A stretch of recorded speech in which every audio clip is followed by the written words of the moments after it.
Alors aujourd'hui, on va finir la boîte et on va mettre des charnières. Ça, c'est des petites charnières Hetish do it yourself. Ok, vous trouverez sur internet. Du coup, pour faire ça, on va vouloir faire des encoches pour laisser de la place pour la charnière. Pour les fixer, un petit foret de 1 mm, petites vis qui sont fournies avec les charnières. Donc là, j'ai décidé de mettre la charnière dans l'épaisseur du montant de la boîte. Comme ça, le couvercle, il sera pile d'affleur. Et c'est le couvercle qui bouge et la charnière elle bouge pas, comme ça m'évite de faire 2 trous dans chaque matière. Donc je règle ça à la hauteur, un tout petit peu en dessous de la hauteur de la charnière. Testez toujours vos charnières dans vos bouts de bois pour savoir s'il faut ou pas faire un pré-trou, histoire de ne pas éclater votre boîte que vous venez de finir. Et ensuite, donc ça c'est ma face avant, ça c'est ma face arrière. La question déjà c'est où que je la mets. Est-ce que j'ai envie de les mettre tout au bout? Est-ce que j'ai envie de les mettre au milieu? Non, parce qu'en fait j'ai mon couvercle qui a des fibres comme ça, ce qui fait que c'est assez facile pour lui de faire un mouvement de cette manière-là. Donc je me dis qu'en les mettant relativement loin les unes des autres, eh ben, ça va me maintenir mon couvercle à plat. À quelle distance? Donc je me suis dit que j'allais mettre une charnière d'écart avant de mettre la charnière. Alors les charnières, même si elles sont toutes censées être pareilles, eh ben, on va pas être fou, on va les marquer. G comme gauche, D comme droit, et je considère que la lettre c'est celle qui sera sur le dessus. D'accord? Je fais une petite marque juste à côté. Hop. Voilà. Sans la bouger. Je vais de l'autre côté et je fais la même chose.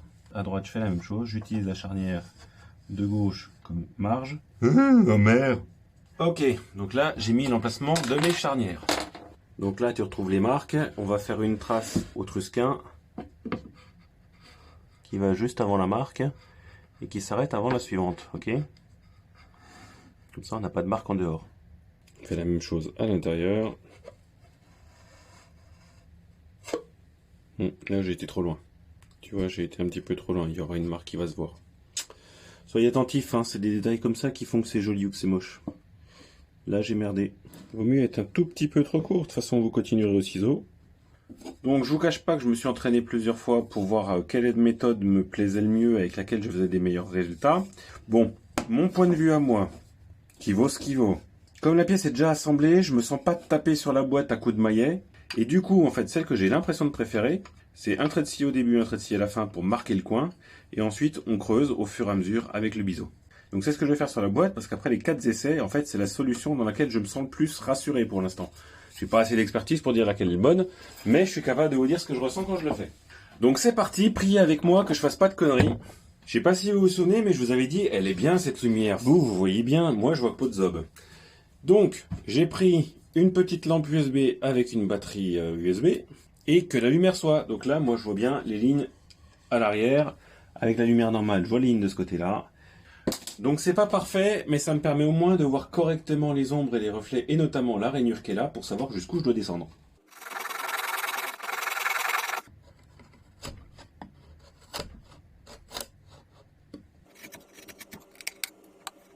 Alors ici je fais gaffe parce qu'en fait je suis un peu dans un début de nœud, donc on va faire ça correctement et essayer de rien péter. Donc là je suis déjà quasiment à la limite, alors on va arrêter. Je vais dans l'autre sens, un petit peu à la fois.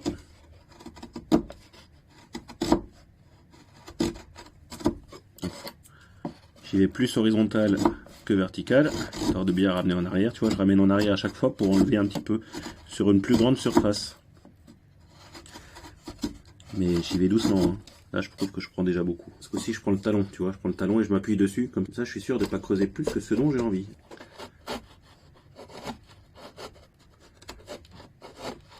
Je vous cache pas que je serre un peu les fesses, parce que si je me foire, je risque de faire un gros truc dégueulasse. Et je vais sauter comme un kangourou sur place en hurlant tellement je suis pas content. Donc, j'y vais doucement. J'y vais doucement. Oups. On prend pas trop, on prend juste ce qu'il faut. Et surtout, tu vois, je fais que la moitié à chaque fois. Avec ma main gauche, je tiens mon ciseau. Et je pousse pas avec ma main droite. Je guide juste ma lame en la faisant glisser. Ok, tu vois, et j'enlève pas la matière là. Je me contente de la soulever. Comme ça, je creuse une moitié. Et puis ensuite, je ferai l'autre côté. Et je creuserai pareil. Ok? Je préfère prendre 20 minutes de trop pour faire ça que de foirer le coup. Et toujours, hein, délicatesse. Hein. Là, c'est le pouce qui pousse la main. D'ailleurs, pousser, il y a pouce dedans.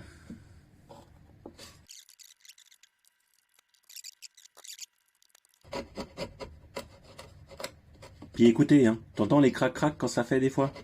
Ça veut dire qu'il faut pas déconner. Et qu'on fait des trucs que le bois il aime pas forcément. Donc pourquoi s'emmerder à faire un truc super joli si ça va être caché? Parce que toi, quand tu l'as fait, tu sais que c'est là. Ok, je m'arrange pour aligner la face avec l'intérieur, mais surtout je m'arrange pour que la charnière soit perpendiculaire avec l'extérieur. En l'alignant comme ça, on sera sûr qu'il n'y aura pas désaxage entre les deux charnières. Il était pas au centre, celui-là, il était pas au centre. Celui-là, il devrait y être un peu plus.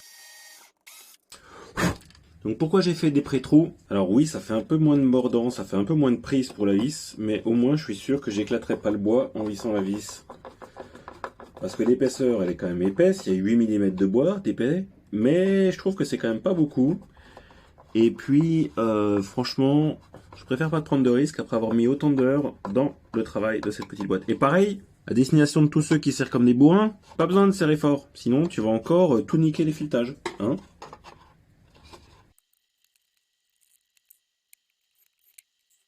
Allez, maintenant il ne reste plus qu'à fixer le couvercle.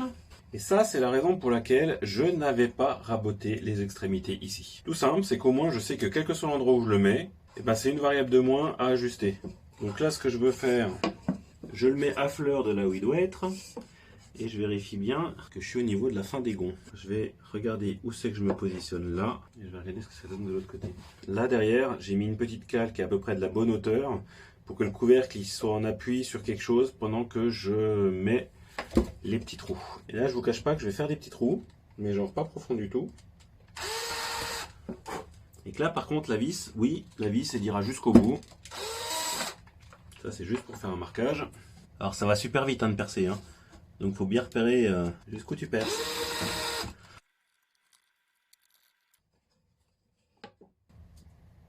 Oh mon Dieu, mais quel con. L'avant de la boîte est là.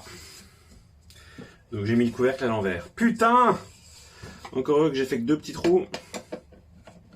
Et j'ai pas pensé à ça. Oh le con! Bon ça tombe bien, les trous ils sont petits, on dirait que c'est des trous de verre. Hein, voilà. Boîte à thé, elle s'ouvre comme ça. Donc le couvercle il est comme ça. Oh non mais sérieux quoi, je pensais vraiment pas tomber aussi bas.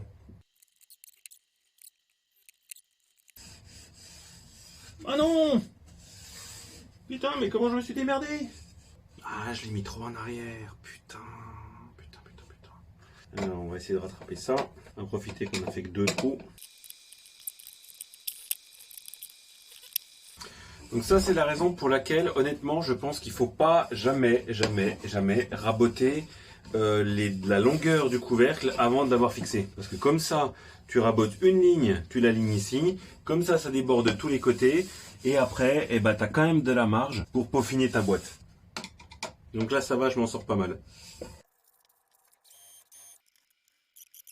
un peu de chance, ça la maintiendra en place. Donc le dernier truc que je voudrais faire, c'est mettre un petit bouton qui permette d'ouvrir la boîte en tirant dessus plutôt que de l'attraper par les coins. C'est pas forcément la meilleure idée. Ça, c'est un petit bouton qui sert pour faire des ceintures en cuir normalement. Tu sais, pour les glisser les unes dans les autres. Donc j'ai mesuré la longueur, j'ai divisé par 2, j'ai mesuré l'espace, j'ai divisé par 2 et j'ai un petit peu éloigné histoire qu'on voit un équilibre. Donc le fil du bois il est comme ça, alors je vais raboter comme ça.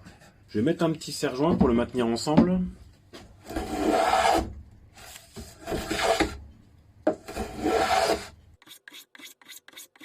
Donc j'ai fait le biseau. Donc là on voit des trous de verre, hein, c'est pas grave, c'est vintage, hein, c'est comme ça.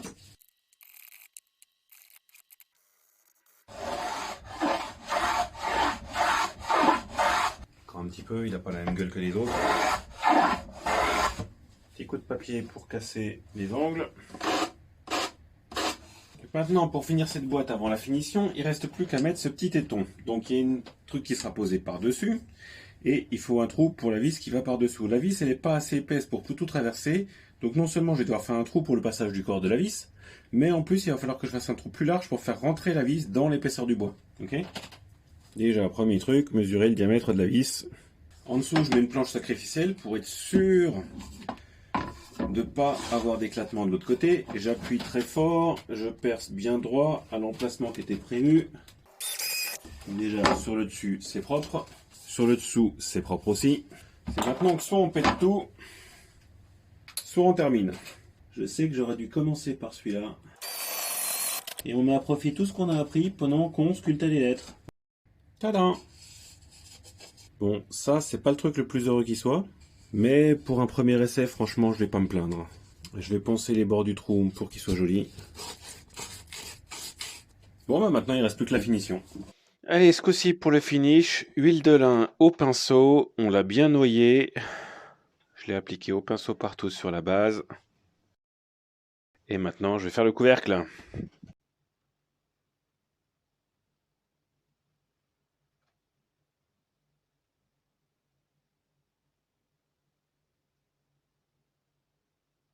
Et voilà, j'ai fait le couvercle aussi. Personnellement, je trouve ça magnifique.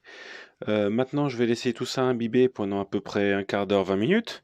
Et puis ensuite, ben, j'épongerai tout ça, puis je laisserai sécher